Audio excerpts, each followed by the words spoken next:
Good afternoon, and welcome to the NASA and Intuitive Machines IM-2 mission news briefing. This is the landing news conference for the agency's Commercial Lunar Payload Services Initiative, or CLPS initiative, under the Artemis campaign.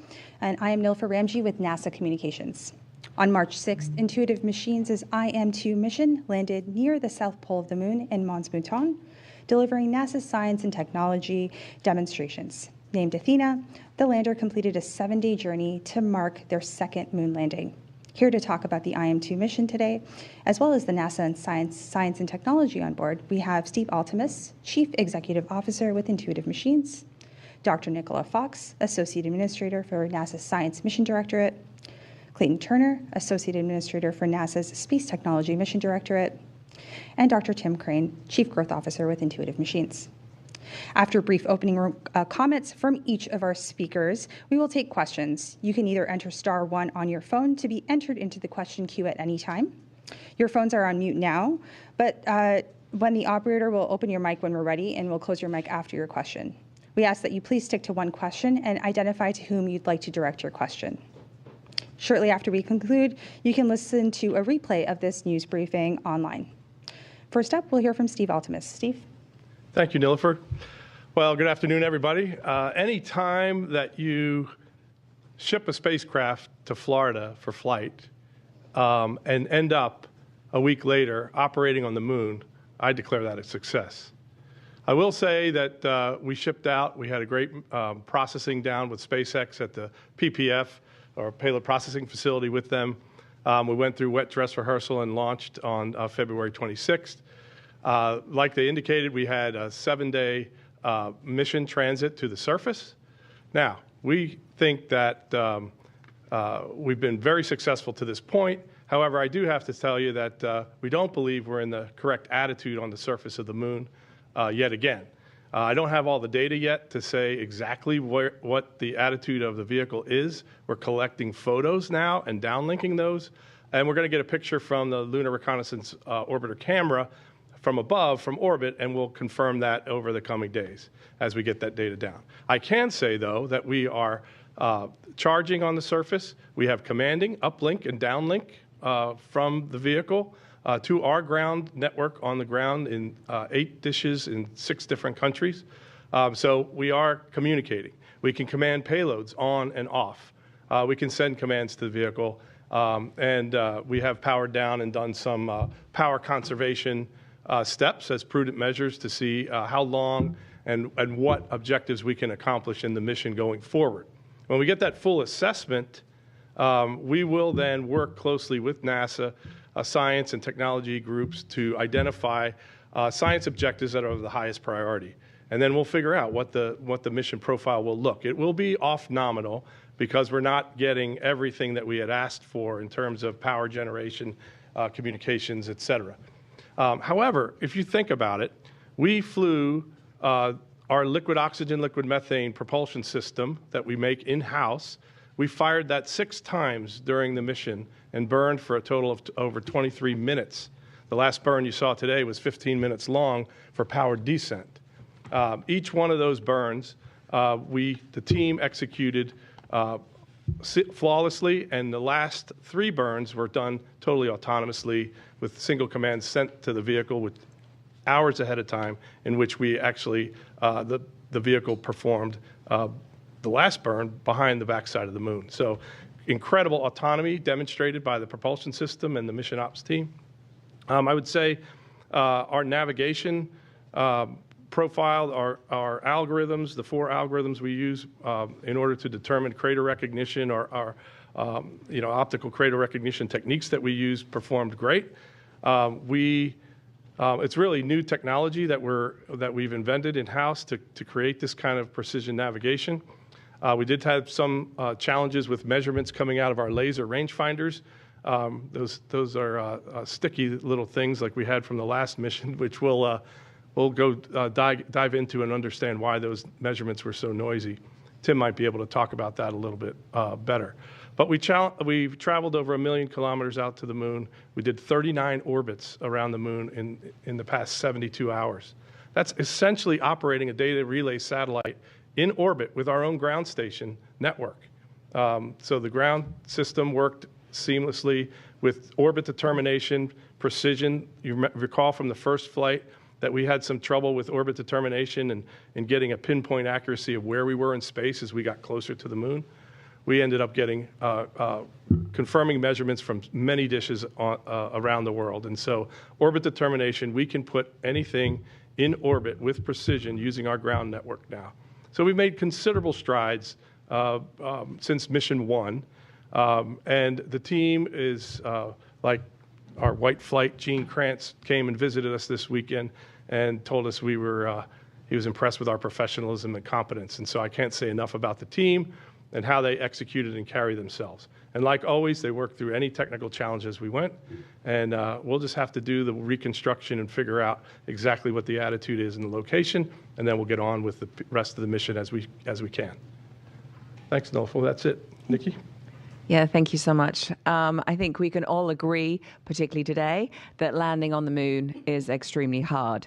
And Intuitive Machines 2 was aiming to land in a place that humanity has not been to before. And while, as Steve said, we don't know the exact location of the lander, we do know that it is returning data, and we look forward to actually being able to work with Intuitive Machines on a plan to return as much science data and technology data as we can during its stay on the moon. We knew going into this mission, as we do for all of our CLIPS, that these are very high risk, high reward, and that the risk will always be there since these are experimental missions. And it's kind of a new thing for us as NASA takes sort of an unprecedented step back. We let the U.S. commercial providers take the lead from start to finish on the missions, and we think of ourselves more as a customer on these missions. Our goal is to set American companies up to establish a lunar economy on the surface, and that means that even if it doesn't land perfectly, we always learn lessons that we can provide and use in the future. And at NASA, we're all not just about lessons learned, we're always about lessons applied. NASA's Commercial Lunar Service Initiative, or CLIPS, is basically a one-stop, all-inclusive delivery service to the moon, where NASA is just one of many customers that are along for the ride. And American companies are always at the forefront of the innovation and discovery. The CLIPS vendor is responsible for payload integration and operations, launching from Earth and landing on the surface of the moon. And I can absolutely say that Intuitive Machines did all of those things for us. And now we have 2 Texas-based landers on the moon, and that's a very exciting place, I think, for us to be. NASA Science is excited to partner with our Space Technology Mission Directorate counterparts to bring back both scientific and technology data in ways that we've never done before, using this cutting-edge technology that has now been delivered to the moon with Athena. We know we landed about 5 degrees from the moon's south pole on a lunar plateau called Mons Mouton. It's about the size of Delaware and about as tall as Mount McKinley. It is a very scientifically strategic location, and we're hoping that we will get some exciting data just because of its sort of origin story. It's 20,000 feet higher than any of the neighboring features around the lunar south pole, and it's believed to be untouched by any lunar impacts for billions of years. And we worked closely with our colleagues in STMD, or the Science Technology Mission Directorate, to actually sort of zero in on this location, because it really does provide opportunities for high-value, high-priority investigations and explorations informed by its unique characteristics. It does have a very large ring of craters that lie around its base, and they have those cliff-like edges that descend into areas of permanent darkness. So we're excited to see what science and what technology we can do. As Steve noted, we already have some data. We took data, we did health checks on the instruments on their way out to the moon, and so we've already kind of increased the technology readiness level of some of these technology demonstrations by actually having them work in this environment. And so that's exciting even before we get to the landing. So you are going to hear a lot more in depth from Clayton about the technology that we were really excited to have on there. As always, our goal is to look at what resources actually exist on the moon so that we can get ready to have our sustained human presence, and then prepare to send our astronauts onto Mars. We always think of the moon lighting our way to Mars. So I'm really proud of this team, the Intuitive Machines team. I'm always really proud of my CLIPS team, and of all the people, all the experimenters that trusted us with their amazing technology. I'm really, really proud that American companies continue to be at the forefront of innovation and development as we move forward to create this lunar economy. So congratulations to Intuitive Machines for putting a second commercial lander on the moon, and congratulations to our NASA teams as well. Over to you, Clayton. Thank you, Nikki.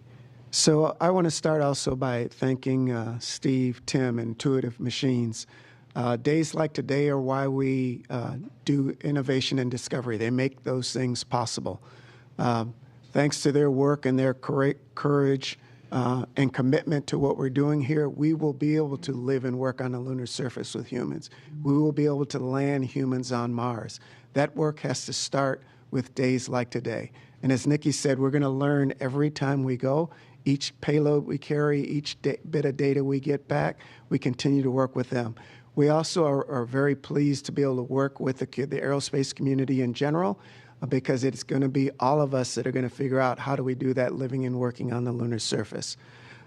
It's been a really great opportunity to work through the CLIPS programs, and we want to continue to be able to do that. I also want to thank STMD for leading technology development for the agency. This is a key part of what we do. Not only do we have scientific discovery, but the technologies. And we have those opportunities where we learn things that go beyond the technology's initial intent. And so that's part of what we do driving forward. So I want to make sure that that you're aware of that and we track all those things going forward. So as we go forward, we continue to work with U.S. industry.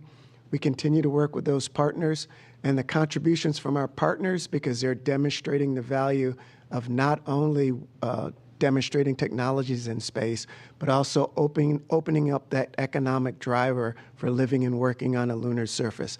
That'll be a key thing. So when we get back to that point, and I'll use aviation as an example, there was a time back in the day when only the government and those crazy daredevils messed with those flying machines. Now none of us give a second thought to hopping on an airplane. We don't build airplanes, we don't run airlines, but we are a customer and user of those. That's how you can imagine space going forward. But somebody has to do the heavy lifting and learning. So with that, Tim. Thanks, Clayton. Mm-hmm. They always point to the old offensive lineman about heavy lifting. That's kind of the way it works sometimes. I'd like to paint a little bit of a picture going back to Valentine's Day of last year when we launched Odysseus, Odie. And every day that we went in on that mission, it seemed like that vehicle was just trying to escape our grasp. And we had to put out brush fires and understand how the systems we'd built were really working in space. And so every day was a challenge on that mission. And then finally, we ended up on the surface and successfully communicating and operated for many, many days.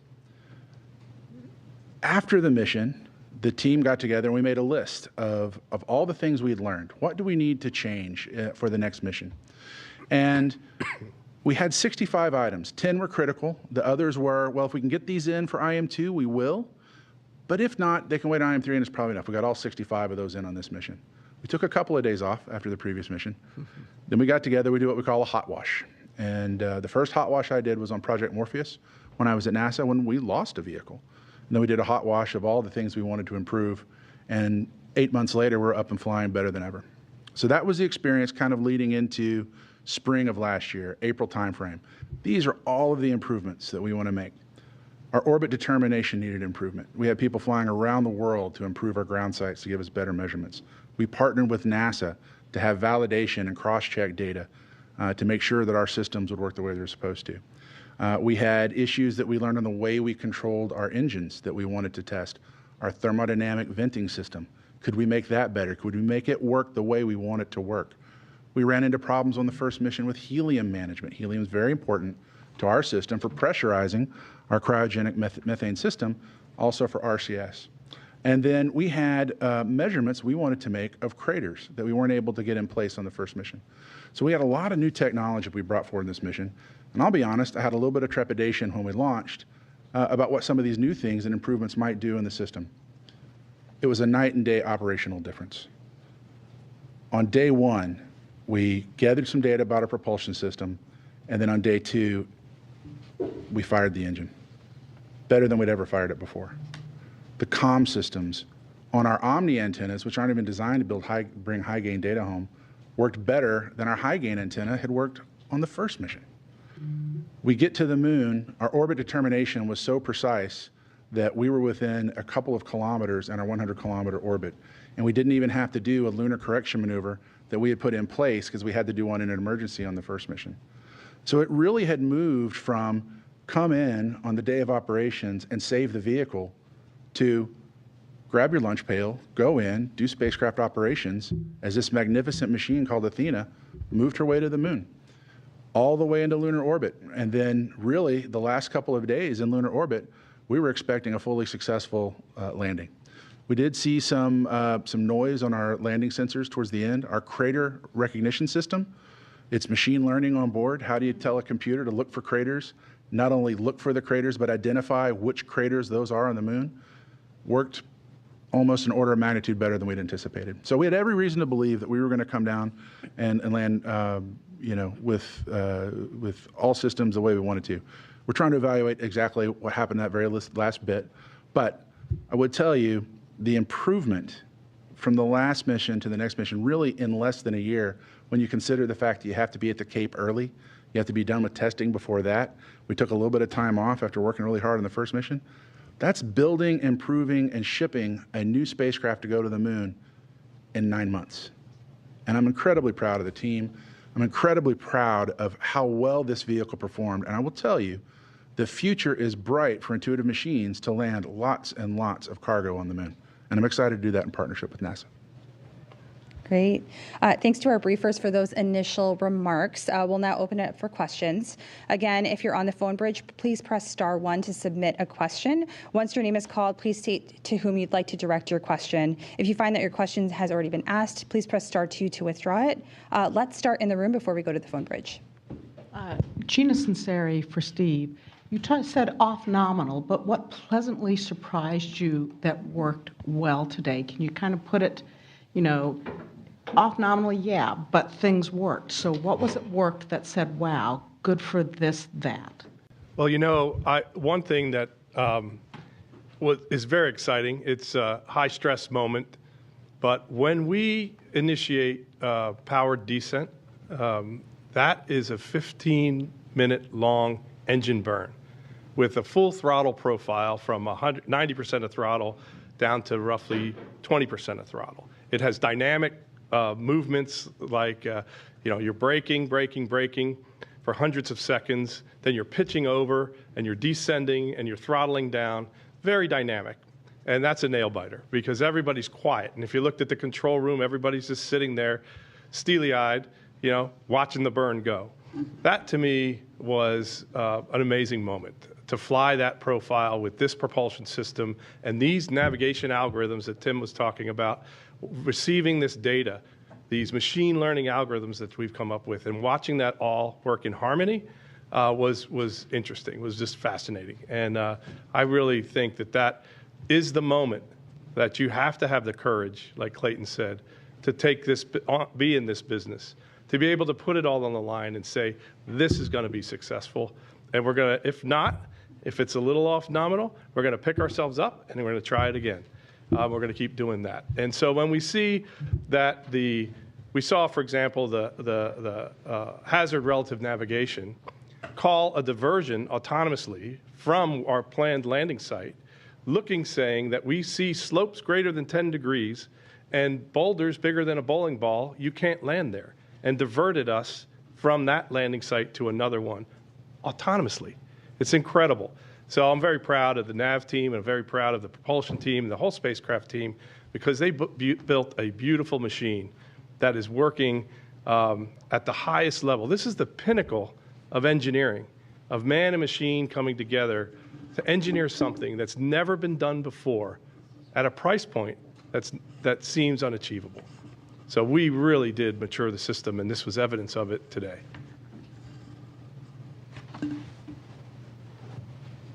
We'll keep going in the room. Mark Carreau for Aviation Week and Space Technology. I don't know how you could describe the orientation of the lander as best you know at this point, if it's upright or leaning or tipped. I'm not sure, so that's why I'm asking. And the communications and the instrumentation, can you tell us maybe how far you've checked in to all of that and how much further you need to go to verify everything? Well, I can talk about the communications part because I just left the control center before I came over here. What I can tell you is that all 4 of our radios were active, and we were switching through comm configurations to see what the best high bandwidth solution was. And so we were getting the first packets of data down. We were able to send commands, and those commands were readily accepted. All of our telemetry was clean. So really, unlike last mission where we had to figure out reverse polarity and bouncing off the moon, it looked like this time sending and receiving messages was fairly straightforward. The challenge the team was working through was how do we establish the high bandwidth, the data links, so you're not getting just telemetry, but we're able to bring down the images so we can really get a good picture of where we landed. So that was still in work, but it wasn't, of the 4 radios, 2 of them aren't working. How do we repatch this? It was, okay, I've got 4 clean radios. We're talking better on some antennas than others. What's the best combination of those to move into a high data rate? As far as orientation goes, there's conflicting data that we saw. If you listen to the live stream, if it was in the control room listening to the voice, you heard the prop console, propulsion element console, call out that they had pressure in the combustion chamber, and that would indicate that the vehicle was upright. We had another conflicting measurement that the IMU, the Z direction, which is horizontal, was pointing upright. So that would say it was on its side. We went and said we found that there was gas in the combustion chamber that was giving us a false read that the engine was running but at idle, and we think that was incorrect, and that in fact that IMU data is a piece of data that says that we're oriented somewhat on our side. But I want to get all the measurements and the pictures to really be able to explain to you the configuration of the vehicle. I don't have a good sense of that today, I'm sorry. I have to get more data from that. Okay, we will head over to the phones next. First up, we have Marcia Dunn with AP. Yes, hi. I'm sort of confused. Is the lander on the mountain plateau near the South Pole as desired? You said at one point that the location was unknown. So did you get anywhere near where you intended? And is there a chance that you could have crashed, soft crash, if there's such a thing? What's your thoughts about that? Thank you. I believe we're in the vicinity of the intended landing site. I don't know exactly where we would be in relation to the landing ellipse that we had specified pre-mission with 50 meters accuracy. So that is what we want to get Lunar Reconnaissance Orbiter camera view to pinpoint the location. We believe that all of the crater recognition measurements that we took were within our crater map database so that we knew we were on the right trajectory to head to the intended landing site. So we have some confidence of that. We just need to get the pictures from above to determine precisely where we are, Marcia. It's not a fact of blindly not knowing. We know generally where to look. It's just with the precision that we can report is what I want that piece of data from. Tim, anything to add? Yeah, we're definitely on Mars Bhutan, and our pre-mission analysis was that basically if I could get a single crater fix before we lit the engine, a crater fix after we lit the engine, and a crater fix before we pitched over, that just 3 measurements would be enough for us to land within 50 meters of the landing site. And what we actually saw was 30 or 40 measurements before pitch over and then 1 late. And so we have more than enough information. And the way this works is it's kind of like a fingerprint. The algorithm looks out at the moon and it says, first of all, I'm a navigator offensive lineman, navigator. I'm a navigator by trade. And so the computer looks out and it says, where are all the circles? And those are easy to identify. Okay, here's all the circles. 280 circles, maybe, in one measurement. And then, okay, of those circles, which of those could be craters because they have the right characteristics of light on one side and dark on the other? It'll go from 280 circles to 20 or 30 potential craters. Then those potential craters go into a database search, which is very much like a fingerprint. Okay, how can I fit these circles together that matches the database of all the craters we're going to fly over in the moon? And then it'll pop out and go, here are 4 guaranteed craters. And then that goes back onto the onboard navigation system, and it says, hey, is that close enough to where I think I am for me to refine where I'm going? And the answer over and over and over was yes. So if it was the wrong craters, the navigation system would reject them, and it would say, no, that's way off. It's on the other side of the moon. Right? That doesn't match. And if there was the wrong craters, you'd think that the machine learning algorithm on board wouldn't be able to identify them. The fact that those were all consistent going all the way down means that we were absolutely on Mons Mouton. Right? And so when we get a picture in a couple days, we'll be able to guarantee that. We're probably going to look at our radiometrics as well and see if we can't do a tracking pass. And, usually you track spacecraft in orbit. We'll track the spacecraft on the surface. And we'll see what we get. A little bit disappointed because our precision landing target was a 50-meter landing site. We're probably outside of that, but absolutely on Mars Mouton. All right, we'll take one more question on the line. Next up, we have Bill Harwood from CBS News. Bill? Yeah, hey, thank you very much. For Steve Altemus, I mean, it sounds like what you're saying is that the best data you have, the indications from the IMU, that's indicating the lander did, in fact, tip over and is resting on its side. Am I interpreting that correctly? And if that's true, given your comms, the power generation, the stuff that's facing Earth, can you say anything about how this might, if this is true, how this might affect your payloads? Thanks. Yeah, the IMU measurement, it was the piece of data that gave us the most clarity. When we dug into the propulsion data, like I said, we kind of refuted that. So we think that's the case. I would like to get a picture, though, to know the orientation of exactly where the antennas are pointed, where the engine bell is pointed, where are the solar panels, so that we can figure out a power profile. We know we can communicate with the payloads.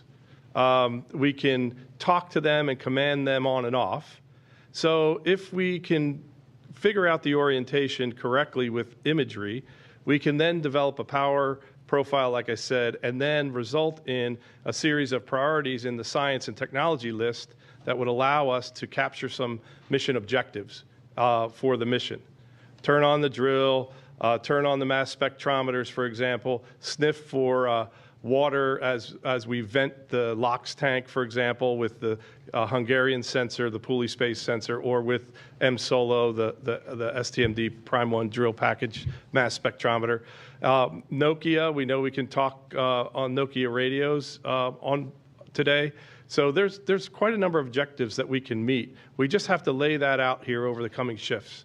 We just went from the operational shift, Tim's shift, mission director for Blue Team, and hand it over to the surface team, and the surface team will set those priorities and lay that out going forward. And certainly we want to talk to the CLIPS office and to STMD to understand what their priorities are, and then we'll all put those together into a mission package. All right, thank you so much for that question. We will go back into the room. Hi, I'm Seth Kovar from CW39 here in Houston. We're very interested as a newsroom in this story, but part of the reason is we have a Houston institution and Johnson Space Center and NASA, and then we have a Houston company and Integrated Machines working together. Is there significance to that for the local economy, the local workforce, or any kind of significance you can think of? Yeah, I would say, Seth, thanks for the question. We began Intuitive Machines. I'm a former civil servant of 25 years from Johnson Space Center and Kennedy Space Center. We formed Intuitive Machines right outside the gate of NASA's Johnson Space Center. And we built a sense of community. We worked with the city of Houston and the Houston Airport System to build our Lunar Production and Operations Center at Ellington Field, the Houston Spaceport. We worked with our local community college, San Jacinto Community College, to develop a technician training program where we can train and certify aerospace technicians in machining, in electronics, in composites, and give them jobs, give them careers in aerospace, building spaceflight hardware. So we're very closely tied to this economic region in building out this lunar economy right here in Texas, right here in Houston. We'll do one more question in the room. Eric Berger with Ars Technica. Two questions. First of all, for Tim, could you just talk a little bit about the power and data rates you're getting now versus like what you would expect from a perfectly nominal mission?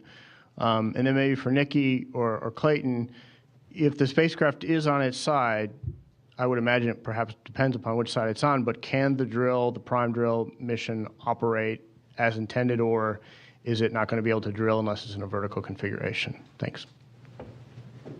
Yeah, power is interesting at the South Pole because it's impacted not only by the solar illumination and our consumption, but by the thermal environment. So the big variable that our team was trying to establish before we left was how much heaters are we going to have to run? And so if you notice when you look at our landers, some of the sides are painted white to reflect solar light, other sides are painted dark to absorb more heat.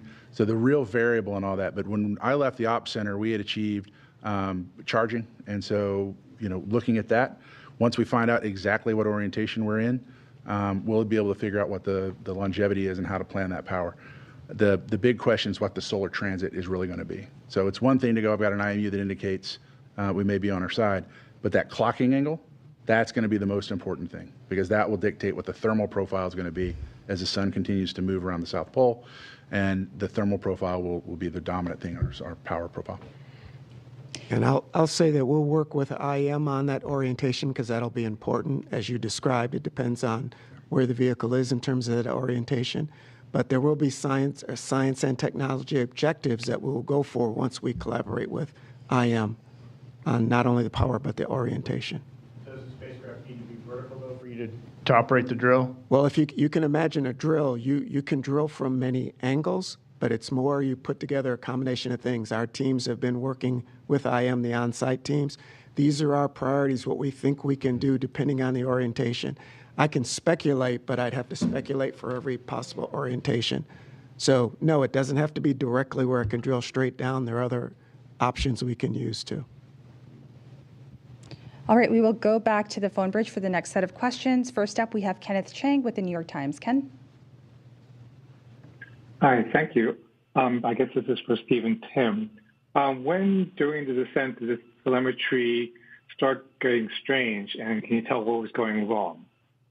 I think, Tim, you were managing the flight at that point. Why don't you give some insight? Yeah, our laser altimeters, we tested those out. If you recall, on the first mission, we had an issue where they wouldn't fire. We tested those extensively on this mission, and we fired them on the ground before we launched at the Cape.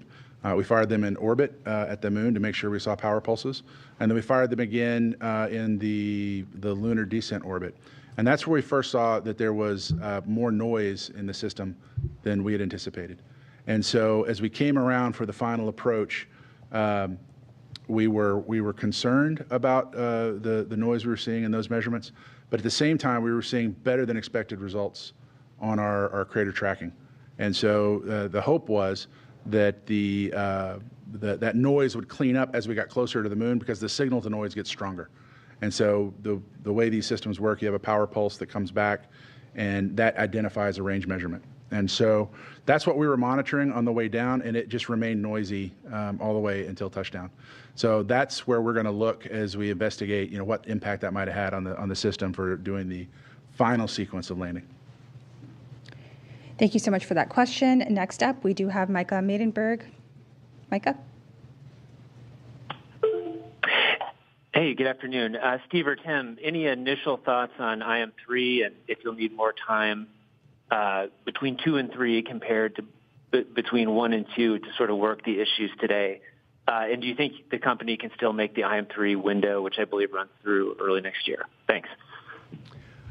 Yeah, we'll run a process like we did for Mission 1, which is called the hot wash, which is a review of all the data.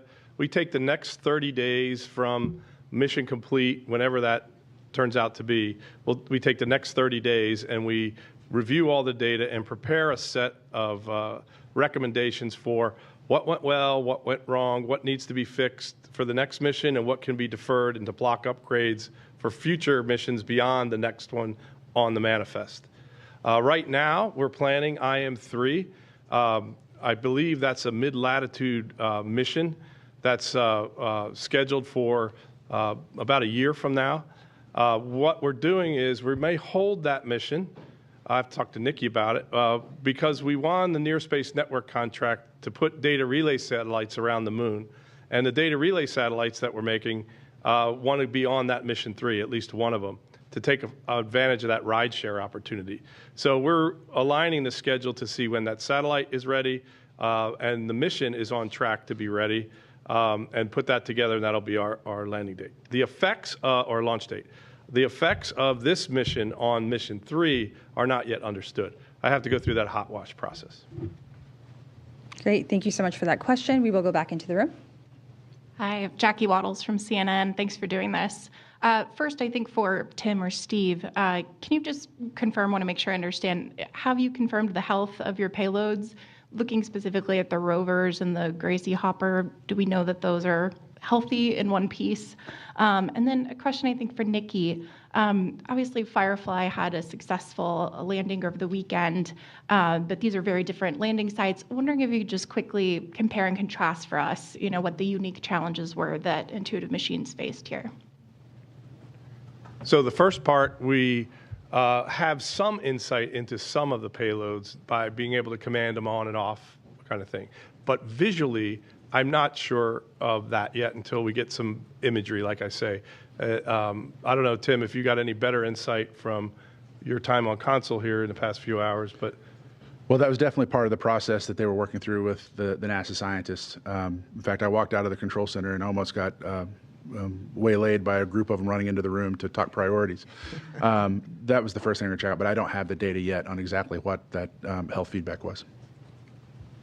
Thank you so much for your question. We will go. Oh, wait. Sorry. I said that. Yeah, so they are very different locations. I mean, with our CLIPS program, we actually land, the goal is to land all over the place. So to land by the equator on the far side at the South Pole, and just really to be able to characterize the moon. That's why when we choose the landings, they are different payloads that we carry because they are sort of, bespoke for where we actually want to go and the type of data, whether it's technology, demonstrations and proving technology, whether it's science and studying the sun, as somebody here likes to do. But whatever we have the different science that we put on. So they both have different challenges. I certainly don't want to make it sound like Firefly was an easy landing. Landing on the moon is hard.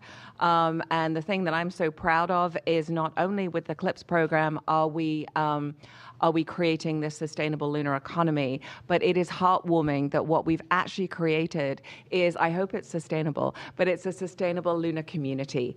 And, I really want to just give a lot of love to Intuitive Machines because they shared all of their data from Intuitive Machines 1 with Firefly.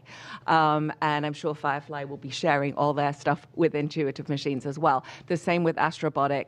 I'm not going to say who did what, but some people sent coffee, some people sent donuts, some for these events, just to show this community that we have with these providers. And so we all share in each other's successes and we all empathize with each other's challenges. And I think that is the power of what we're doing with the commercial lunar payload services. Yeah, and I'll add to that just an example from this mission. Once we got into orbit, Firefly had already landed. And we were getting a signal interference on one of our radios, and we knew that one of our frequencies was close to theirs. So we called Firefly up and we said, hey, listen, we're trying to land. You're already down. Can you help us out? And their response was, yeah, absolutely, not a problem. Now, it turns out we figured out that wasn't the cause, and so we were able to not have to ask them to do anything. But the sense of community, and anytime humanity puts a lander on the moon, it's a good day. And so they definitely lived up to that. They were willing to help us out. Happy to help them out in the future, too. So now, I'm a navigator, as I mentioned, and we took some really, really great pictures flying over the South Pole. And even as a space person, I am like everyone else. I'm used to looking at the moon and seeing the bright part and the really dark part. The South Pole is different. It's this twilight space of shadows and grays that... It was interesting. I'm really proud of how well our crater tracking system did in this very unusual lighting condition. So we'll get it next time. Great words. Thank you so much. We will go back to the line. We have Jeff Faust with Space News. Jeff? Hey, good afternoon. A question for Steve or Tim. How far off the sort of the nominal landing altitude can you be and still deploy the hopper and the rovers? If you are somewhat on your side, as you say, would it still be possible to deploy them in some way? Thanks. Well, Jeff, we're going to look at that. Obviously, we need to know the orientation of which panel, A, B, C, D of the hex is facing up, or what is it on a slope? It's pretty flat there, but what is the orientation? And, we want to think about that. And what is the configuration, say, of the hopper with its propellant tank and its thrusters, and can we do that? I would love to try that and see if we couldn't fly that off the rail system. I'm not sure yet, though. There's more data to be gathered. We'll come back to you and talk about it. I'm sure we're going to come up with something interesting. We have a few more questions on the line. Next up, we do have Joey Roulette with Reuters. Joey?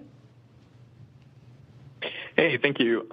For Tim or Steve, Intuitive Machines seemed pretty confident that the laser rangefinders this time would work given the past issues. What went wrong this time? I know you guys have a lot of data to look at, but where do you think things might have gone wrong this time to see another problem occur? And for Nikki, sorry if you had mentioned this before, but if we do confirm that the lander's on its side, can we still do the NASA experiments or the drill? Like how does that restrict you then? Thanks.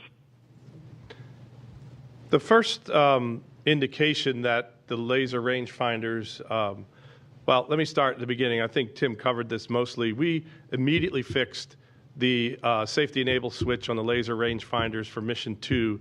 That was the problem that we had on mission 1, where we couldn't actually fire the laser because it was inhibited. This time, we immediately went back and put that enable wire into the harness and tested on the ground and fired the laser on the ground in a laser tunnel down into artificial Regulus simulant and got the reflection back up and received it back into the laser rangefinder. So it was a complete test for the reflection back from the Lunar Regulus simulant. Then we went down to the Cape, we launched, and then right after lunar orbit insertion, we fired the lasers to get a pulse. We weren't low enough to look at the moon, but we got a pulse to say that the laser could actually be powered and fire. It wouldn't reach the surface because it's not rated to reach 100 kilometers down to the surface. It's rated at about 30 or 40 kilometers. So we needed to get down lower. So we got the signal that the laser rangefinders were firing. When we went into post-deorbit insertion down to a 100 by about 10 kilometer elliptical orbit, when we got closer, we fired the TRN laser, and then we rolled around and fired the HRN laser. What we saw on the TRN laser was these noisy measurements that Tim talked about. And so we decided with that one that we couldn't necessarily trust to automatically ingest those noisy measurements into the Kalman filter, which is part of the nav system. And it's weighted as how much you use and trust that altimeter setting. So we were going to ingest those manually. So we changed the trajectory to give us more time to evaluate those measurements, determine if they were healthy or noisy, and then we would ingest them in appropriately. The HRN laser, though, had an interlock signal. Now, we fired it in orbit, but an interlock signal came on when we tried to fire it post-deorbit insertion, which meant that it would not receive measurements, return measurements. So we waited, we cycled it several times. It actually came on very late in the trajectory, beyond the time we would have used it. We saw that interlock signal go off. So we think that there was either vibration or a thermal issue that caused the pin of sorts or a connector to get out of whack and get an intermittent signal. We know that we saw in a flat sat when we had a loose wire and you jiggled it, that interlock would go on and off. And so there was some event in space that caused that connection to get a little squirrely on us. And so that's kind of what we think at this point. Yeah, and the differences between what we tested on the ground is really atmosphere, distance, and temperature. These are infrared lasers. And so now, instead of firing them over, a few hundreds of meters in one Earth atmosphere at Earth conditions, you're flying them at sometimes very hot, bright lunar surface, sometimes at very cold, dark lunar surface. It's in a vacuum and at much longer distances. And so we do the best we can to tune that out on Earth. But then when we got to the moon for the first time, we saw those lasers in operation. So that's definitely an area we'll look at going forward. And yeah, thanks, Joey, for the question. We have already had some success. We've had the instruments on during the cruise phase, so we've actually been able to test them in that sort of area around the moon. We are excited about the fact we've already had M-Solo on even today. And so we've actually had it working in the lunar environment, which is a big issue, a big thing for us. That's a big success, is to see these instruments on and working in the environment that they were designed for. Obviously, without knowing the exact orientation of the lander, it's hard to say exactly what science we will and will not be able to do.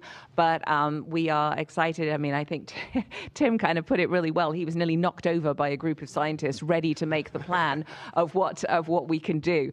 And, we're very resourceful. NASA science is very resourceful.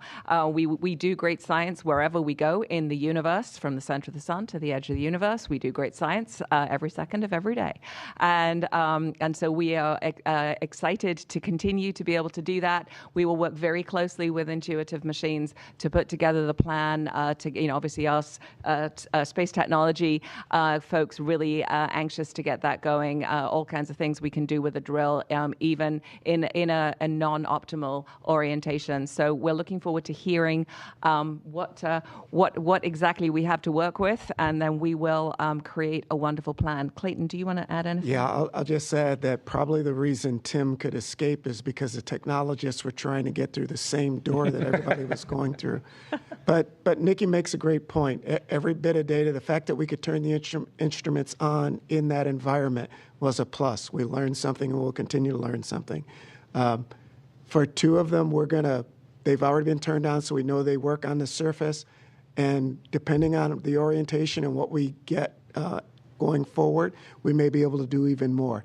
So I just can't foot stomp enough that every time we do this, every time we learn, we're closer to living and working on the lunar surface. And since the camera's on me, we're also closer to this. First day of school on Mars. So when we're comfortable as a society with our children going to school on Mars, it's because we will have done things with the aerospace community, companies like IM and Astrobotic, all those companies to help us do this thing, and it's in partnership with the government. And I'll also note that the temptation for me, I like the images. I just heard Tim say they took amazing images of the South Pole from low altitudes. And so that for me is an incredible scientific achievement right there. Thank you so much. We will continue on the phone lines. We have Jeff Brumfield with NPR. Jeff? Hi there. This is a question for Nikki. I mean, we've had a couple, I guess if you look at this program at this point, we had a partial success, two partial successes, a failure, one successful landing, and you've just lost Lunar Trailblazer.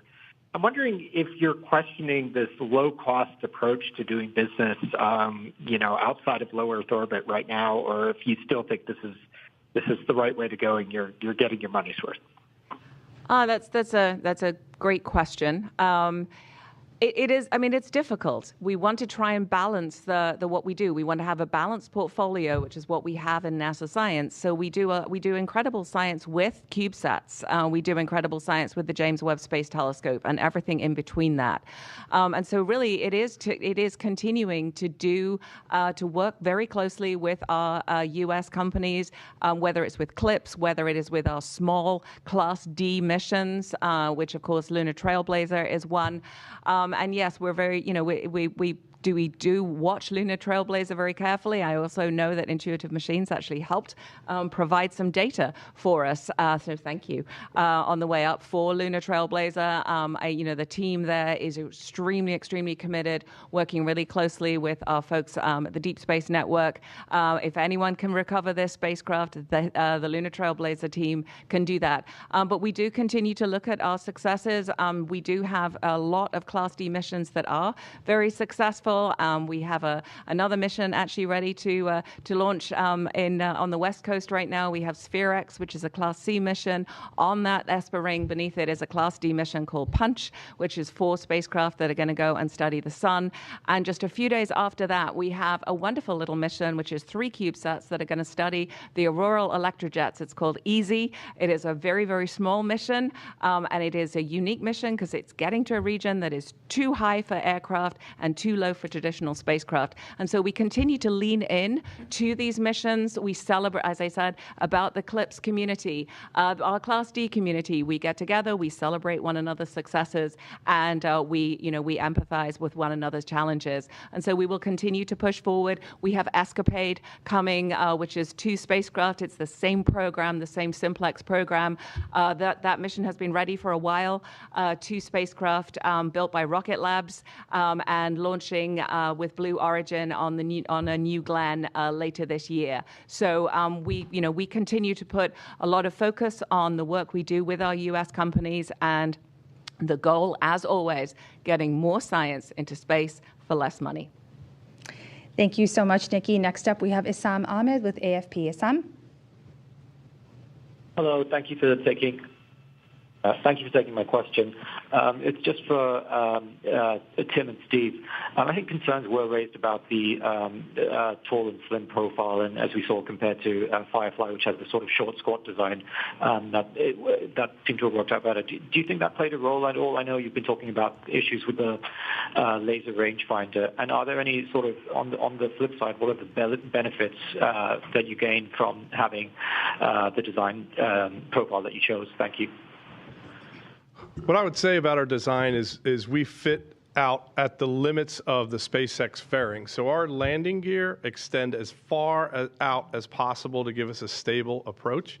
And contrary to what your intuitive thinking might think, that it's tall, so therefore the center of gravity has to be high. The center of gravity on this spacecraft was actually very low. We have heavy payloads low on the spacecraft. We have the hopper low. We have the helium tanks low. So the center of gravity was actually quite low on this one. So we know that didn't play a factor. In fact, it actually hurts our control system to fly with a center of gravity that low, and we had to work out slosh problems because of that, because we were exciting the slosh in the tanks. And so we know how to control the vehicle with the center of gravity and the footprint that we have. So the benefits, though, for the spacecraft are significant. We can fly a hopper because we can fly it off the side of the vehicle on a set of rails where it launches, fires its rocket and launches off these rails and separates from the lander. The height of the lander allows that. Also, our lander was conducive to fly the Prime 1 drill suite because we could deploy with the drill mechanism to lower it to the surface and then drill down. That's a long, tall drill, and so it fit neatly in the packaging of our deployment mechanism.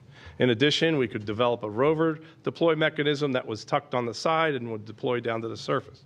Again, those are all long mechanisms that were suited to our lander quite a bit. So we're confident in the design, we're confident in the engineering, and certainly the CG is a well first-order based physics problem that we have solved.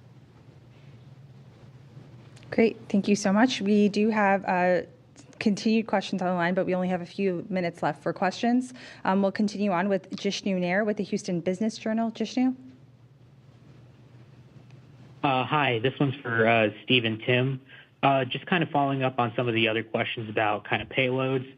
Just from like a business-to-business perspective, wondering, what kind of allowances are built into, contracts for payloads like the Lunar Outpost rover or other kinds of payloads if their time on the lunar surface ends up being shortened or compromised? Well, in particular, the one you mentioned, Lunar Outpost, supplied Intuitive Machines a rover for our Nokia contract with Nokia Bell Labs. So if we can, it wasn't necessarily the objective to have the Lunar Outpost rover work. It was the objective to get the Nokia cellular technology to work at varying distances away from the lander. Both the rover and the hopper provided opportunities to do that. The way we do the contracts, though, this is we have certain language in there where, we're testing the envelope, we're testing the boundaries and the limits of what's possible. And so there are not necessarily repercussions. You don't necessarily make all the milestone payments, but there is no reflight clause necessarily, because this is a burgeoning lunar economy, and we have to foster an economy that can take the risk, to take the steps that are needed to actually make this happen. Much like Nikki talks about with low-cost science missions, it's important that we fly, and it's important that we learn. And that's what these contracts are written for, to allow for failures or missteps or contingencies. And so that's the business model today in a burgeoning lunar economy. Thank you so much. Next up, we do have Lisa Grossman from Science News. Lisa? Hi, thank you. I also wanted to ask about whether the rovers and the hopper would be able to be deployed, but it sounds like that's not something you can answer right now. Is there anything more you can say about that? Well, you're correct. I really would like to get a little bit better understanding of the data and the pictures and images to fully assess before I commit to or say that we can't do something. We've got a very innovative team, and I think if given the time and the opportunity to study the problem, we'll come up with something. Great. So we have time for 2 more questions. We will take one more on the line. We do have Marcia Smith with Space Policy Online. Marcia? Could you talk just a little bit about the prime drill and how important that data is? If it doesn't work on this one, is it valuable enough for NASA to build another one? And if so, is the IM lander the only one that has the suitable size to fly it? So the prime drill is another one of those technologies where we're learning how we discover not only from a scientific perspective, but how to live and work on the surface, right? What's in the surface, where there are resources like the ice? What is the regolith like? What can we get from the regolith? So we develop a series of technologies over time, and if we're certainly happy to share our roadmaps to say how we get to those answers. In this case, the prime drill was the exact right technology. Our colleagues at Kennedy Space Center developed the system. So we will pursue that data we need to get, but we'll do it in a number of different ways. So we learn every step of the way, and we'll keep pressing. Thank you so much, Clayton. We will continue online. We do have Mike Wall with Space.com. Mike? Thank you, guys. Just a quick question for either for Steve or for Tim. Do you guys know when is the next LRO pass? When do you expect to get those photos down? And is there any way you could confirm the orientation of Athena if you don't get that imagery as you're expecting? Thanks. Yeah, I believe we're a day or 2 away from the next LRO pass, and then we already have a team looking at that opportunity. The number one thing is, after the first mission, we definitely added more cameras to this vehicle. So we have a number of cameras to choose from to help us visualize the horizon. We can get a lot of information, really the way humanity's done it for millennia, by looking at the distant horizon, seeing the Earth in the field of view. With that information, we'll be able to confirm orientation. Great. Thank you so much. And thanks to everyone who submitted questions today. And thanks to our briefers for taking the time to discuss Intuitive Machines' second moon landing enabled by the agency's Commercial Lunar Payload Services, or CLPS initiative. We hope you'll continue to follow along the mission on Intuitive Machines' platforms, as well as nasa.gov/CLPS. Thanks again for joining us. That will wrap today's briefing.